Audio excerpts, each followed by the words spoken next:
Guys, Sunday morning, 1 week away from Christmas. I'll do a little something on that at the end of this video.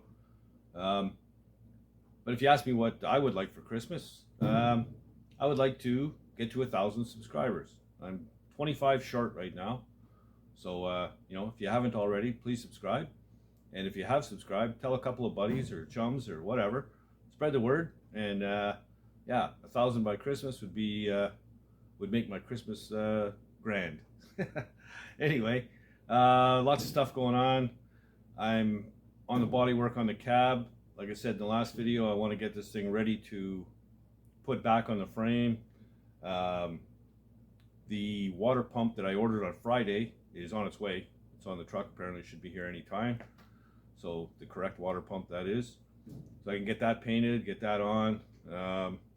And I'm going to sort this torque converter thing out as soon as possible. So yeah, there's a lot going on. I've got other parts coming as well.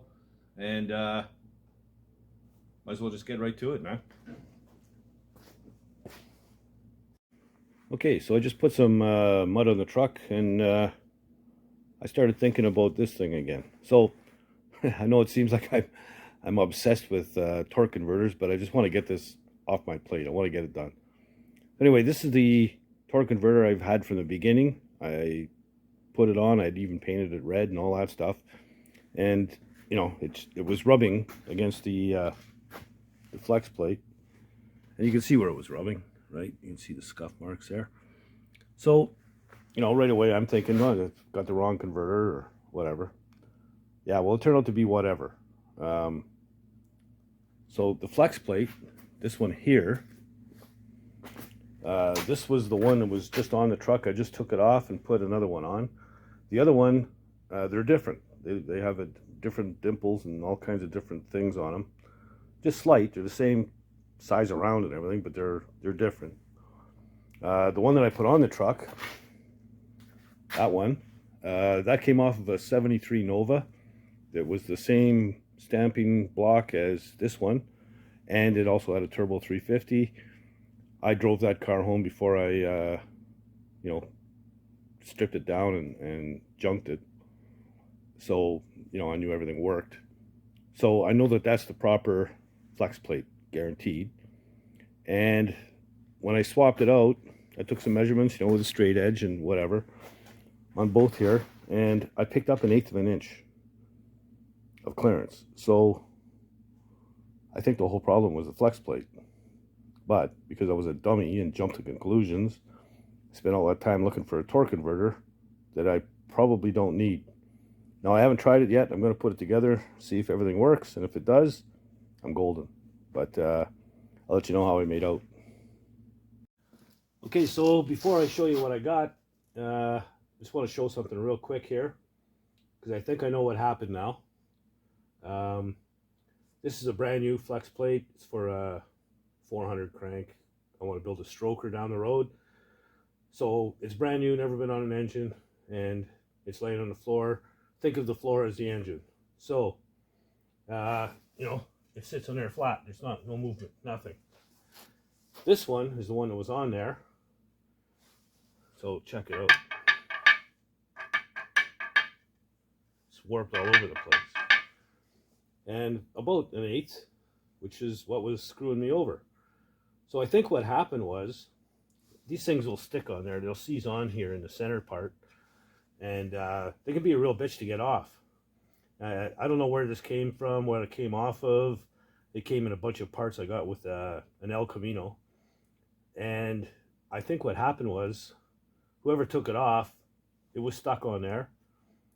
So he used a big-ass pry bar or something and reefed on it and actually bent it out of shape. So that's what was screwing me over the whole friggin' time. Anyway, I'll grab the camera and show you what we got.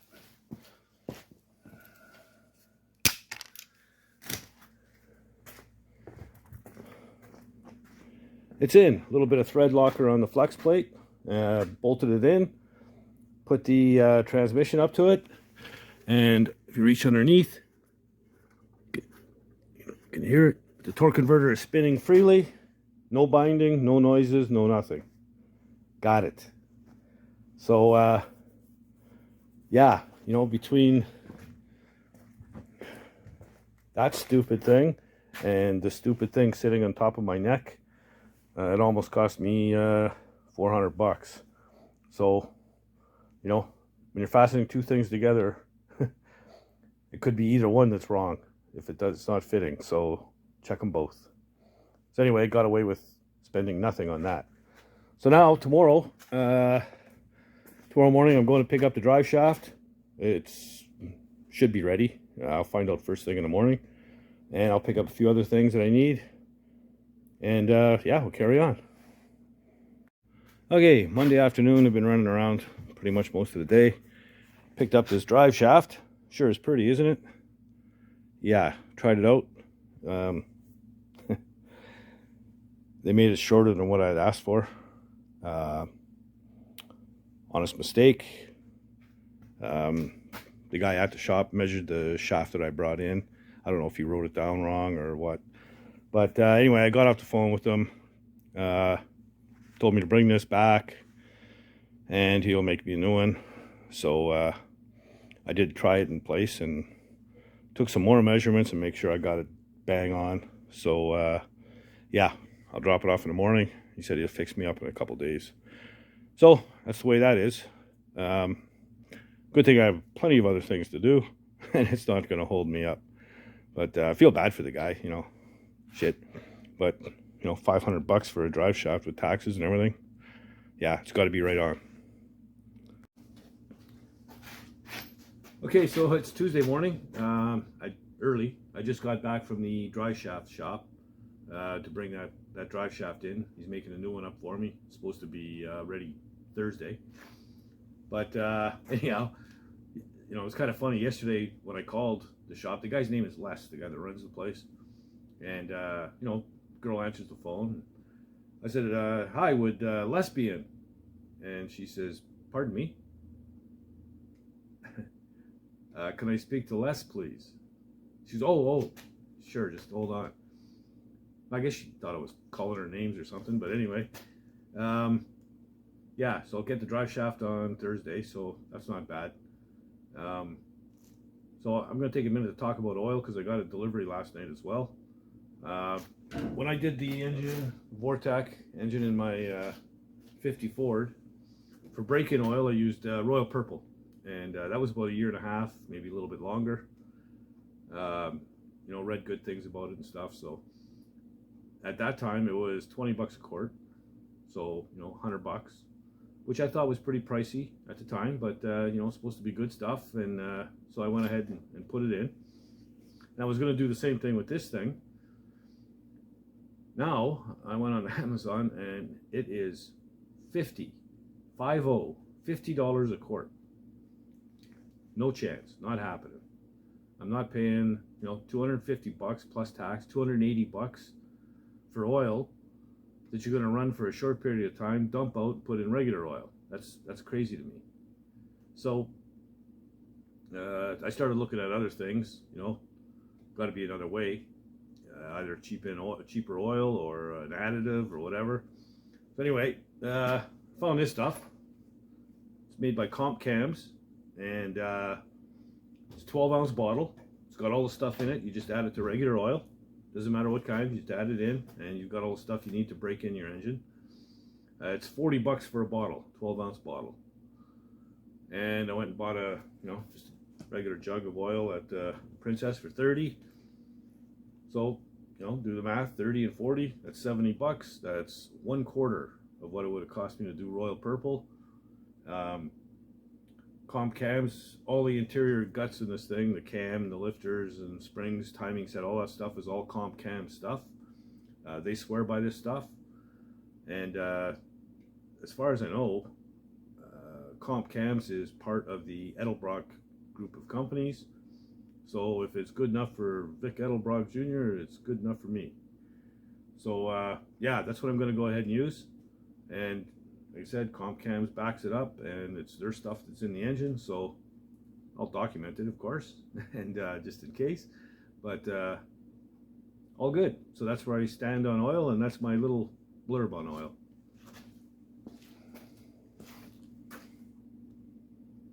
Okay, in case you're wondering, I've been mentioning Bodywork. This is where I'm at. I've skimmed this out, I don't know, 5 times now, and still haven't got it quite perfect yet. If you remember, it was schmucked in pretty good right around here, and there was a lower patch panel on the cowl, and then I had to slice all the way down to fix up my door gap. So yeah, it needed some body work, and working around these louvers is a pain in the ass, man. But we're almost there. So that's what's been eating my time up on as far as body work goes. Once I get this done, the door is just about there as well. Then it's just the corner of the cab, and that's it. You'll be ready for primer. On top of that, let's see, the correct water pump has come in, so I've painted that up. It's ready to go on. Yeah, so I'll swap out the 2 pumps, and we'll put that one away as a spare. And I'm gonna, once I get my oil in the engine, I'm gonna bolt down my my intake and grab that carburetor and get it on there. And I've got it up in the air right now because I need to bolt up my torque converter to the flex plate. So it's just 3 bolts. So I'll get that done, and my drive shaft will be ready Thursday, so that'll give me a pretty complete drive line. I'll keep on trucking with the bodywork and getting more bits on the engine. I got to paint pulleys and stuff like that, so just gonna keep plugging away and keep bolting pieces on and laying out putty on the truck. So that's where I'm at. Hey, let's bolt this thing in real quick. Line this up.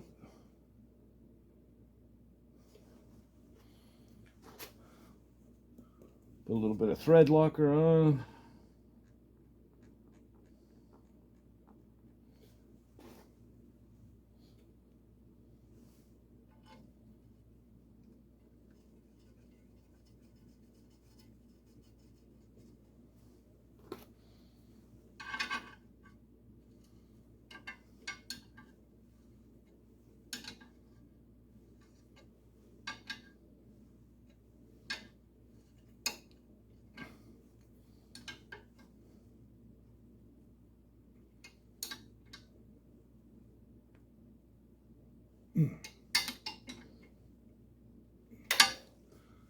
Okay, now I'll turn the engine a little bit, line up the next one.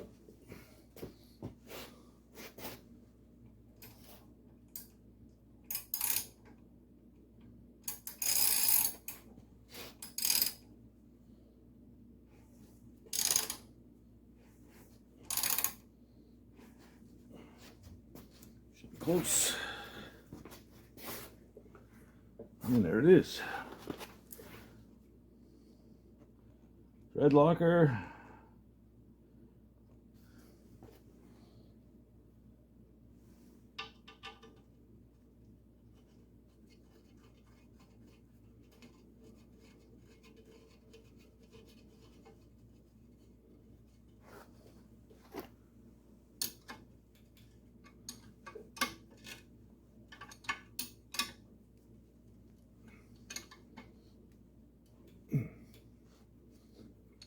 Okay, now I'll get the last one. Same deal, 3 bolts and you're done.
I first dropped the intake on, it wasn't even touching the caulking, so that's why I took it off, put more caulking, and then dropped it down.